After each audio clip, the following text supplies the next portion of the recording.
मुमरा में human chain निकाली गई है, क्या कहना चाहिए? बिल्कुल ह्यूमन चेन निकलना चाहिए। हम शांति से प्रदर्शन कर रहे हैं। महाराष्ट्र हो या हिंदुस्तान हो, कहीं पे भी किसी भी धार्मिक स्थल के ऊपर इस तरीके का सुनियोजित हमला नहीं करना चाहिए। कोई भी धर्म हो, मस्जिद हो, मंदिर हो, वो और इस पे अगर इस तरीके के कोई भी हमला करता है तो उसके ऊपर मकोका के तहत ऑर्गेनाइज क्राइम के हिसाब से और बुलडोजर उसके घर पे चलना चाहिए। सरकार के लिए, आपके लिए यहाँ से क्या संदेश है? सरकार के लिए संदेश है कि इस तरीके की जो गंदी कृत्य की जाती है और ऑर्गेनाइज क्राइम के हिसाब से इसके ऊपर कार्रवाई करें, नहीं तो आप पे सीधा आरोप है कि आप अगले इलेक्शन की तैयारी कर रहे हो और मुसलमानों को टारगेट किया जा रहा है। मरिया, ह्यूमन चेन बनाया गया है मुमरा में, क्या विषय है, क्या कहना चाहेंगे? देखिए, जो कोल्हापुर में विशालगढ़ फोर्ट के वहाँ पे जो भी असंवैधानिक हरकतें हुई है, तोड़ फोड़ हुआ है, और अभी तो ये पता चल रहा है कि जितने भी इलीगल बोल के तोड़ फोड़ की गई उसमें से कुछ भी इलीगल नहीं था, सारी की सारी चीजें लीगल थी जिसकी तोड़ फोड़ की गई है। औरतों के घर में मुझे ये जानना, मेरा एक ही सवाल है, क्या असली छत्रपति शिवाजी महाराज के भक्त औरतों के घर में घुस के छीनम छानी करेंगे, तोड़ फोड़ करेंगे, दंगे करवाएंगे, दो कम्युनिटी को भिड़वाएंगे? नहीं। तो जिनके नेतृत्व में ये आंदोलन जाहिर हुआ था उधर, उन पे सख्त से सख्त कार्रवाई होनी चाहिए, क्योंकि महाराष्ट्र की सरकार को मुझे ऐसा लग रहा है कि लोकसभा में क्योंकि सही उनको रिजल्ट नहीं मिले तो वोट पोलराइजेशन का एक उन्होंने टैक्टिक यूज करी, भिड़ाने की लोगों को, दो धर्मों को, जो कि महाराष्ट्र के लोगों को बिल्कुल हजम नहीं है। और महाराष्ट्र के लोग जो है वो सेक्युलर लोग हैं और वो इस चीज को बर्दाश्त नहीं करते। इसी बात को लेकर 2 दिन पहले अपने मुमरा पुलिस स्टेशन में भी एक मेमोरेंडम दिया था, क्या आश्वासन मिला था एसीपी से, क्या बातचीत हुई थी आपकी? हमने मेमोरेंडम दिया आशूरे के दिन, आशूरा था, हमको एक ऑर्गेनाइज फॉर्म में करना था, हमने उधर मेमोरेंडम दिया, एसीपी चंदन को आश्वासन दिया कि जो भी लीगैलिटीज है वो उसको फॉलो करेंगे। और जब एक हमारे शहर में ह्यूमन चेन का एक कॉल उठा है तो हमको एज अ कम्युनिटी साथ जुड़कर खड़े रहना हमारा फर्ज है। हमने अपनी तरफ से पूरी कोशिश की कि हमारे लोग एक ह्यूमन चेन पीसफुली अपना निषेध जाहिर करें। साहब, आज मुमरा में ह्यूमन चेन बनाई गई है, क्या कहना चाहेंगे? देखिए कि आज मुमरा में आप देख सकते हैं कि इतनी बड़ी ह्यूमन चेन बनाई गई है। एक मैसेज देना चाह रहा है मुमरा, जो हमारे मुसलमानों के साथ जुल्म हो रहा है, जो मस्जिदों के साथ यानी लीगल होने के बावजूद भी कुछ फिरका परस्त ताकतों ने उस पर किस तरीके से जाकर के वहां पर वारदात भी, उसके खिलाफ यहाँ पर मांग की जा रही है। पूरे रोड मुमरा, पूरे पब्लिक उतरी है रोड पर और ये डिमांड करी कि ऐसे लोगों पे सख्त से सख्त कार्रवाई और यूएपीए के तहत कार्रवाई। मुल्क की अमन फिजा जो है उसको खराब करने की कोशिश करते रहते हैं, लेकिन इस मुल्क का मुसलमान, चाहे वो हिंदू हो, मुसलमान हो, सिख हो, क्रिश्चियन हो, हमेशा एकजुट होकर इस मुल्क की जो एकता है, गंगा जमुना तहजीब है, उसको बरकरार रखा है इस मुल्क के लोगों ने। और जो कुछ सियासतदान है जो अपनी हमेशा गंदी राजनीति चमकाने के लिए कभी हमेशा से कुछ न कुछ जातिवाद का लेकर आते हैं, कभी कोई आरक्षण के नाम पर, कभी कुछ हिंदू मुसलमान के भेदभाव के नाम पर। जिस तरीके से आपने देखा कि कोल्हापुर में जो घटना हुई है उसका इस मुल्क के तमाम मुसलमानों को बहुत गहरा उसका दुख हुआ है, और उस दुख का वो दुख जताने के लिए आज पूरा मुमरा के मुसलमान और मुमरा का हर नागरिक, हिंदू भाई, हमारे मुसलमान भाई रास्ते पर ह्यूमन चेन बनाने के लिए उतरे हैं। हमारी इस मुल्क के सियासतदानों से एक ही बात कहना है, कब तक इस मुल्क में ऐसी गंदी राजनीति आप करोगे, कब तक करोगे? अरे इस मुल्क के मुसलमान ने आज़ादी से पहले भी अपने मुल्क को आज़ाद करने के लिए अपनी जान दी थी और हमेशा हिफाजत करने के इस मुल्क की जान देते हैं और देते रहेंगे हम लोग इस मुल्क की हिफाजत के लिए। लेकिन ये गंदी राजनीति आप लोग कब तक करोगे? अब कब तक इस गंदी राजनीति करोगे? ये गंदी राजनीति बंद होना चाहिए। हमारे मुल्क जो है डेवलपमेंट की राह पर हमको लेके जाना चाहिए। हम जो आज ये हुआ है ये कोर्ट का मैटर था। आपने देखा 92 में जब बाबरी मस्जिद हुई थी, बाबरी मस्जिद शहादत हुई थी, और जब कोर्ट ने उसका फैसला सुनाया तो मुसलमानों ने उस कोर्ट के फैसले की इज्जत करते हुए उस फैसले को एक्सेप्ट किया था। कहीं पर हमने अमन का एक मैसेज भेजा था इस मुल्क के अंदर, लेकिन आप क्या फिर से एक दूसरी बाबरी मस्जिद करने की तैयारी में है? इस कोल्हापुर में जो हुआ वो भी मैटर हाईकोर्ट में है, और जब हाईकोर्ट में मैटर है तो ये जो कुछ गंदे लोग जो वहाँ गए थे उन लोगों को किसने ये किया, किसने कानून अपने हाथ में लेने का हुक्म दिया था? उसके ऊपर सख्त कार्रवाई होनी चाहिए। इसने भी ये कागज दिया था, उनके ऊपर मकोका लगना चाहिए, उनके ऊपर एंटी टेररिस्ट लॉ का जो मुकदमा है वो दर्ज होना चाहिए। ये कब होगा? ये जो सेंट्रल में और महाराष्ट्र की हुकूमत जो गूंगी और बहरी हुकूमत है ये गूंगी बहरी हुकूमत कब होश में आएगी, कब ये जब लाएंगे ये होश में आएंगे, अरे कब कार्रवाई करेंगे। मुसलमान इस मुल्क का अगर कुछ करता है तो वो लोग फट से बुलडोजर चलाते हैं मुसलमानों के घरों पर, क्या ये इनके घरों पर कब बुलडोजर चलेंगे। हमको देखना है कि इंसाफ सिर्फ एक ही जगह होता है कि मुसलमानों के खिलाफ ही सिर्फ इंसाफ है, कि इंसाफ इस मुल्क में इंसाफ हर किसी को मिलना चाहिए, चाहे वो कोई भी जाति धर्म का हो। मुसलमानों के साथ अत्याचार और दूसरे लोगों के साथ ऐसा नहीं होना चाहिए। इस मुल्क में मुसलमानों ने हमेशा से इतना ही साथ दिया है जितना दूसरी कौमों का साथ है, उतना ही मुसलमानों का साथ है इस मुल्क के अंदर। हमारी एक ही गुजारिश है कि इस जो भी हुआ है कोल्हापुर में उसके ऊपर जल्द से जल्द कार्रवाई करें और जो भी आरोपी है उनको सजा दे, उनको सख्त से सख्त सजा दे। हमारे यही महाराष्ट्र और सेंट्रल हुकूमत से दरख्वास्त है और पूरे मुल्क के लोगों से हम ये चाहते हैं कि अमन व अमान बनाए रखें और हर जगह अपना एहतिजाज दर्ज कराए, साइलेंट प्रोटेस्ट करके इस हुकूमत को जगाए और अपना एहतिजाज दर्ज कराए। रफीक भाई, जिस तरह आज ये कोई पॉलिटिकल का ये प्रोटेस्ट नहीं है, आपके बुलाने पे सब लोगों ने लब्बैक बोलकर यहाँ पर आज प्रोटेस्ट किया है और सरकार तक अपनी बात मनवाने का काम आप पहले भी करते थे, अब भी करते हैं और आज आवाम के थ्रू आपने सरकार तक बात मनाने का काम किया है, तो उस पर क्या कहेंगे? देखिए, तमाम उम्मत मुस्लिमा मुसलमान कौन, एक बात मैं बोलना चाहूँगा कि आप कहते हैं कि लोकसभा चुनाव में हमने अला को फला को भर भर के वोट दिए, हमारे लिए कोई नहीं बोल रहा है, हमको पहले खुद बोलना पड़ेगा। हम खुद नहीं बोलेंगे तो हमारे लिए कोई बोलने वाला नहीं है। तो पहले जान लें कि हमारी तकलीफ है तो हम बोलेंगे, हमारी तकलीफ है तो सरकार पर दबाव पहला हम बनाएंगे, पहली ये बात। और दूसरी चीज आपको बता दूं, ये जो मुद्दा है ये ह्यूमन चेन बना करके प्रोटेस्ट किया गया है, तो राज्य में 3 महीने बाद विधानसभा के चुनाव है और उसके चलते विशालगढ़ की दरगाह और वहाँ की मस्जिद को निशाने पर लाया गया, क्योंकि शिव प्रेमी के नाम पर एक आंदोलन चालू किया गया। शिव प्रेमी कौन, तो ज्यादातर मराठा समाज के होते हैं और आपको पता है कि मराठा समाज का आरक्षण का मामला कितना टेढ़ा चल रहा है और लोकसभा चुनाव में उसके खामियाजा मौजूदा सरकारों को, केंद्र की हो या राज्य की, उनको भुगतना पड़ा है। तो कहीं ना कहीं ये मराठों को डाइवर्ट करने के लिए पैदा किया गया एक राजनीतिक इशू है, मगर इसमें चारा मुसलमानों को बनाया जा रहा है, यानी टारगेट मुसलमानों को करो और अपनी राजनीतिक रोटी मजबूती से सेको। इसी पॉलिसी पे सारा काम चल रहा है, इसलिए हमने डिमांड की है कि इसमें कॉन्स्पिरेसी की धारा लगा करके जो 61 अब बनी है BNS के तहत, तो उसके तहत इसकी पूरी जांच की जाए, इसके जितने भी कल्प्रिट है, मास्टरमाइंड है, उनको फाइंड आउट किया जाए। जैसे कि आमतौर पर शिव प्रतिष्ठान के संभाजी उर्फ मनोहर भिड़े का, उनके धारकरियों का नाम सामने आ रहा है। हथौड़ा लेकर, कुदाली, फावड़े लेकर के, तलवारें लेकर के प्रिपरेशन से आए, मतलब प्लानिंग के साथ आए, प्लानिंग के साथ मस्जिद पर हमला हुआ, मुस्लिम आबादी पर हमला हुआ। तो हमारी सरकार से मांग है कि इसे एक गहरी साजिश के तहत जो है 4 FIR जो आपने दर्ज की है उसमें x MP Sambhaji Raje plus 600 लोग हैं, तो उन सब के खिलाफ जो है धारा कॉन्स्पिरेसी की लगाई जाए BNS के तहत और पूरी जांच करके इन सबको जो है कड़ी से कड़ी सजा दिलाई जाए। और जितने गजापुर के पीड़ित हैं मस्जिद की मरम्मत कराई जाए, फौरन उसका काम कराया जाए और जितने पीड़ित हैं उनको मुआवजा दिया जाए। और साथ ही इस्लामोफोबिया बड़ा तेजी से फैल रहा है, दीन इस्लाम के बारे में, मुसलमानों के बारे में मिसकंसेप्शन फैलाया जा रहा है व्हाट्सएप के जरिए, सोशल मीडिया के जरिए। तो सरकार इसके ऊपर एक कानून बनाए ताकि इस्लामोफोबिया जो है वो न फैल सके।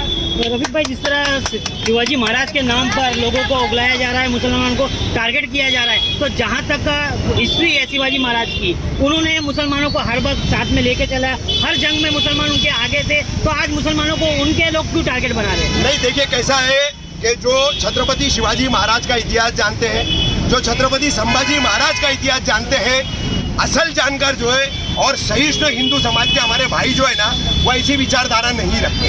ये जैसे ISIS को रेडिकलाइज करने का बोलते हैं ना, मुस्लिम युवकों को ISIS जो है वो रेडिकलाइज करता है, तो उसी तरह से शिव प्रतिष्ठान, बजरंग दल, विश्व हिंदू परिषद ये भी रेडिकलाइज करते हैं मुसलमानों के खिलाफ, इस्लाम के खिलाफ। तो उस पर भी सरकार को ध्यान देना चाहिए। रेडिकलाइजेशन के बगैर ये काम होगा नहीं। जहाँ पर प्रधानमंत्री सबका साथ सबका विकास का नारा देते हुए ये तीसरी बार भी चुनकर आते हैं, पर मुसलमानों की जब बात आती है तो एक छोटी सी एक्सक्यूज भी नहीं देते, ना छोटी सी बाइट देते हैं। उनको उनकी मुसलमानों के प्रति क्या सोच है, क्या विचार है, वो लोकसभा चुनाव में बता चुके हैं, वो उसमें बोलने की जरूरत ही नहीं है।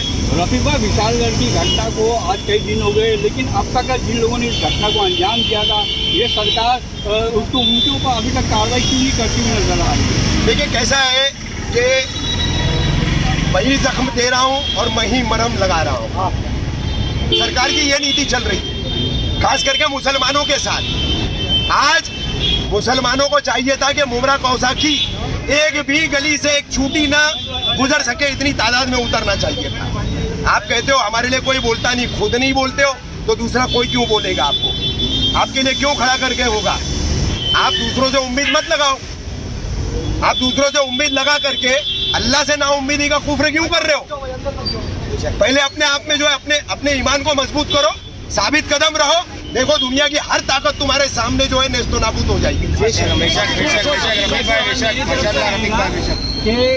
जो विशालगढ़ में मामला हुआ है, अब तक के इसके लिए पूरे हिंदुस्तान में किसी ने आवाज नहीं उठाई। 21 लोगों को देखो, इनकी बात अधूरी रह गई। 21 लोगों को सिर्फ गिरफ्तार किया गया है उसमें अब तक।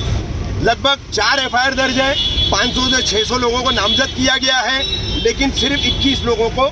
इसीलिए हमने हमारा मेमोरेंडम जो जाने वाला है थाने जिलाधिकारी, थाने पुलिस कमिश्नर साहब, इन दोनों को, तो उसमें हमारी सबसे बड़ी मांग है कि कॉन्स्पिरेसी का सेक्शन उसमें नई भारतीय न्याय संहिता का लगाया जाए और उसके तहत पूरी जांच करवा करके रियल मास्टरमाइंड तक पहुंचकर उनको कानून के कटघरे में खड़ा किया जाए। रफीक भाई, आपने भी काफी न्यूज़ लगाए हैं जहाँ पर धार्मिक को लेकर कोई मुसलमान या कोई युवक पोस्ट करता है तो उस पर कड़ी से कड़ी कार्रवाई गवर्नमेंट करती है, और अब ऐसे आग लगाने वाले पोस्ट वहाँ से हो रहे हैं तो उन पर कार्रवाई क्यों नहीं की जा रही है? भाई सीधी सी बात है, चुने हुए विधायक विधानसभा में बोलते हैं, संसद जो है संसद में सांसद बोलते हैं कि इस देश में रहना होगा तो फलाना कहना होगा, धमाका कहना होगा। और लाइव तो कौन सी विचारधारा के तहत सरकार चल रही है? तो सरकार उन्हीं नीतियों को चलाएगी, उन्हीं पॉलिसियों को चलाएगी। और वहाँ पर प्रशासन देखती है कि लाइव कर कर लोगों को बुलाया जाता है कि हम जा रहे हैं, आप भी पहुंचो, तो वैसी प्रशासन वहाँ पर उन पर कार्रवाई क्यों नहीं करी है? क्या दबाव है? अरे भाई, अभी आप जो है वो लाइव से बुलाते हैं, उनको खुली छूट है। रफीक कामदार ने एक कजापुर और विशालगढ़ के लिए कॉल दिया तो नोटिस भेज देते हैं। सही बोले, केस बनाने की बात करते हैं। अल्हम्दुलिल्लाह मैं केस वेस से नहीं डरता, जो बनाना है बनाओ, जो करना है करो, लेकिन एहतजाज होकर रहेगा। और आज के बाद इतना समझ लें कि मुमरा कौसा एक नई शुरुआत करने जा रहा है। हमारी काफी इस मामले में कानूनी मामलों को लेकर के बात हो चुकी है, एक कमेटी बनेगी और हम लीगल वे में हर लड़ाई को लड़ेंगे। ये संविधान की लड़ाई है, ये देश के हर जाति, धर्म और पंथ के लोगों के धार्मिक स्थलों को बचाने की लड़ाई है। हजरत, ये प्रोटेस्ट हुआ है आज, उसके बाद आपने एक प्रेस कॉन्फ्रेंस रखी है, क्या जानकारी देंगे प्रोटेस्ट को लेकर और क्या है आगे का? प्रोटेस्ट जो हुआ उसके ताल्लुक से आपको पूरी मालूमात है कि विशालगढ़ जो कोल्हापुर और गजापुर के अंदर जो हादसा हुआ है, मस्जिद पर हमला हुआ है, लोगों के घरों की तोड़ फोड़ हुई है, उसके खिलाफ जो एक्शन होना चाहिए, जो मास्टरमाइंड्स हैं, जो संगठन उसके पीछे काम कर रही है, उनके खिलाफ एक्शन नहीं हुआ है, उसके प्रेशर के लिए ये प्रोटेस्ट रखा गया था और पीसफुली ये प्रोटेस्ट क्या कहते हैं 4 बजे ख़त्म हो गया। अब इसके बाद में क्या कहते हैं, इसके प्रोसीजर है कि क्या कहते हैं, प्रोटेस्ट के बाद में प्रशासन तक की अपनी बात पहुंचाने के लिए कलेक्टर तक मेमोरेंडम पहुंचाना है। उसके लिए हमारी पूरी टीम है, पूरी जमात है, वो पूरी टीम और जमात कलेक्टर तक मेमोरेंडम इंशाल्लाह मंडे को लेकर के जाएंगे उनके पास में, और वहाँ भी पूरी तरीके से बात रखी जाएगी और पूरी तरीके से सवाल जवाब होंगे, फिर उनको मेमोरेंडम दिया जाएगा। इसलिए यहाँ पर मेमोरेंडम का हमने प्रोग्राम नहीं रखा। आपने बताया कि कुछ लोग इसके पीछे थे, और कौन लोग हो सकते हैं जो साजिश की है पूरी घटना को? ये तो प्रशासन को मालूम होना चाहिए कौन लोग हैं, और पूरे देश में ज़्यादातर इस तरह की हरकत करने वाले बजरंग दल और इस तरह की टीमें ये हरकतें कर रही हैं कहीं ना कहीं, तो इनका शामिल होने में कोई शुबा नहीं किया जा सकता है। लेकिन बाकी प्रशासन के पास में, पुलिस के पास में उनके फोटोज हैं, वीडियोज़ हैं, उससे वो पूरी जानकारी ले सकते हैं। आपके सवाल में मैं कुछ बोलना चाहूँगा कि ये जो साजिश है, ये प्री प्लान की गई साजिश है। बाकायदा देखिए, अतिक्रमण हटाने की मांग को लेकर के आप मोर्चा निकालते हो तो उसमें आप हथौड़े, फावड़े, कुदाली, तलवारें लेकर के नहीं जाते हो। प्रशासन से कोई मांग की जाती है तो उसमें इतनी तैयारी के साथ में कोई मोर्चे वाला जाता नहीं है। तो जिस तरीके से मैं यहाँ पर एक बात साफ साफ कह दूं कि विधानसभा चुनाव सर पर है और मराठा आरक्षण का मुद्दा जो इस महाराष्ट्र में गरमाया हुआ है, तो कहीं ना कहीं ये मुद्दा भारी पड़ रहा है। तो इस मुद्दे को डाइवर्ट करने के लिए शिव प्रेमी शब्द का इस्तेमाल किया जा रहा है और जितने छत्रपति शिवाजी महाराज के चाहने वाले हैं उनका इस्तेमाल करके मराठा आरक्षण को डाइवर्ट करने के लिए ये साजिश के तहत विशालगढ़ पे पहले कानून व्यवस्था बिगाड़ने का काम किया गया और उसके बाद गजापुर पर बाकायदा हमला किया गया। वहां पर मस्जिद है, मुस्लिम संपत्तियां है, चाहे दुकान हो, मकान हो, गाड़ियां हो, सबको एक तरफा टारगेट बनाया गया। छोटा सा एक आबादी है, छोटा सा गांव है, रेजिस्टेंस पावर नहीं है। लेकिन सबसे दुख की बात है कि सब कुछ पुलिस के सामने हुआ है।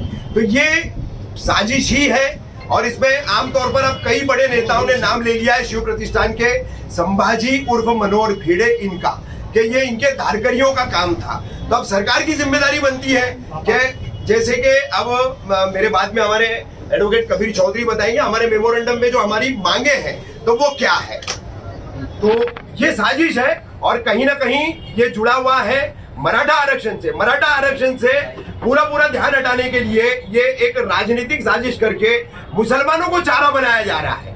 मुसलमानों को चारा बना करके शिव प्रेमी चिल्ला करके मराठा समाज को वर्गलाने का काम किया जा रहा है। जबकि हाल ही में आज ही इतिहासकार इंद्रजीत सावंत जी का आप वीडियो देखेंगे तो छत्रपति घराने का और दरगाहों का क्या रिश्ता है, कितना पुराना रिश्ता है, वो आप सबको पता चलेगा। कबीर भाई क्या मेमोरेंडम देने वाले, क्या क्या आपने पॉइंट उसमें? पहले तो तमाम मीडिया वालों का थैंक यू। पहले तमाम मीडिया साथियों को पहले बहुत बहुत थैंक यू कि आप लोग आए और कीमती टाइम दिया आप लोगों का। बहुत ही शर्मनाक हादसा, ये महाराष्ट्र की हिस्ट्री में पहली बार ऐसा इंसिडेंट हुआ है कि किसी धार्मिक स्थल पर घुस के इस तरह से कुरान को जलाया गया, मस्जिद को तोड़ा गया।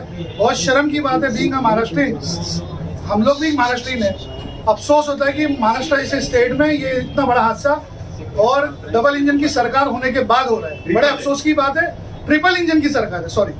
उसके बाद मैं बता दूं कि हमने मेमोरेंडम कलेक्टर को और म्यूनसिपल कमिश्नर ऑफ पुलिस थाना को देना है मंडे के दिन। उसमें हम लोगों ने 4 पॉइंट इंपॉर्टेंट रखे हैं। सबसे पहला पॉइंट है कि कंपनसेट करे स्टेट गवर्नमेंट जो लोगों का मूवेबल और रिमूवेबल प्रॉपर्टीज का डैमेज हुआ, गाड़ी, घर, जान माल का जो नुकसान हुआ उसको कंपनसेट करे अर्जेंट बेसिस पे। मस्जिद का भी जो कंपनसेशन है, जो नुकसान हुआ उसको भी कंपनसेट करे। दूसरा ये डिमांड है कि 120 में जो आईपीसी की पुरानी सेक्शन थी, अब भारतीय न्याय संहिता के तहत सेक्शन 61, 57, 111 और 119 के तहत इन्वेस्टिगेशन होना चाहिए और जो लोग इसके पीछे हैं उनके खिलाफ प्रॉपर गुना दाखिल होना चाहिए। क्योंकि 400-500 लोग एक जगह से निकलकर, विशालगढ़ से निकलकर गाजापुर 6 किलोमीटर दूर जाकर उसी टाइम में इतना बड़ा इंसिडेंट कर दो और पुलिस प्रशासन को ये बात की इंफॉर्मेशन नहीं है या बिगर प्लानिंग के इतना बड़े मॉब जमा होता नहीं है। तीसरी बात ये है कि शिव प्रतिष्ठान के जो फाउंडर है संभाजी भिड़े, हमारी प्रशासन से रिक्वेस्ट है कि 1 जनवरी 2018 को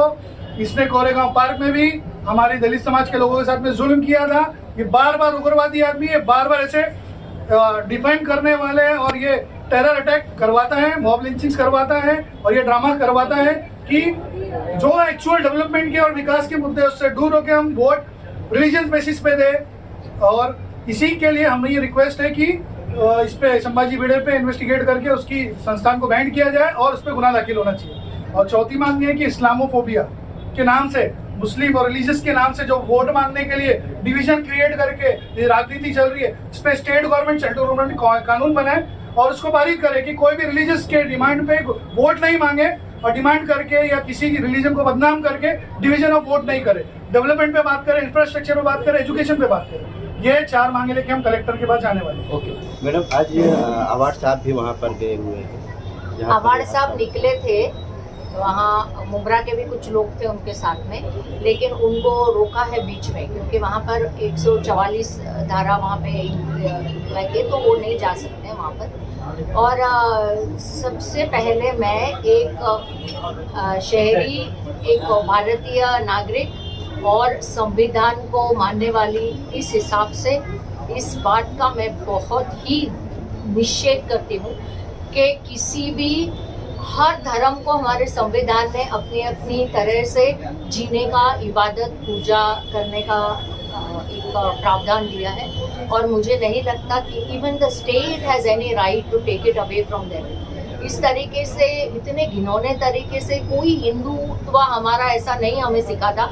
किसी भी हमारे रिलीजियस बुक में ये नहीं लिखा है कि दूसरों के धर्म के बारे में आप इतना इनटॉलरेंट रहो। ये सेम गोधरा का रेपुटेशन नहीं लग रहा आपको? This is the same thing. और गोधरा में हमारे महामहिम वहाँ पे सीएम थे। अनफॉर्चुनेटली, फॉर्चुनेटली और coincidentally now is leading the country. Situation is the same, in fact it has become worst.